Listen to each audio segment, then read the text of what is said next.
It's on. So Say, this is my Hess 1997. here's my truck Hess 1997.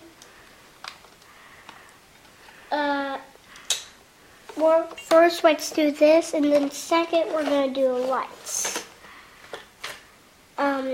So these race cars come out.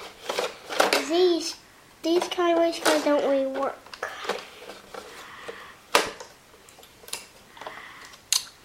And these, they actually drive. Now let's check on the lights.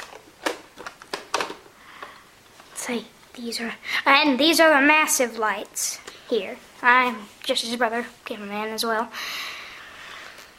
These are matches lights. Sometimes I can't see it very good.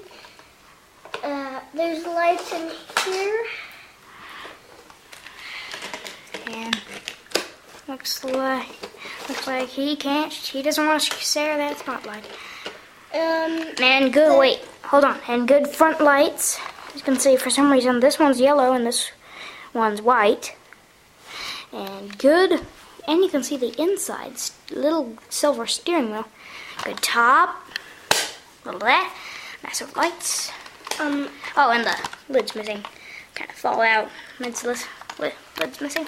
Okay. As you can see this, you have to pull that, and then it won't open. Well, right there, it is locked. When that thing's sticking up, turn it that way. When them two are sticking up, it opens. Yeah, but carry hard than that part. Listen. What? There's really nothing else to talk about. Well, that's about it. Goodbye, bye. Wesson and Mo out. Peace.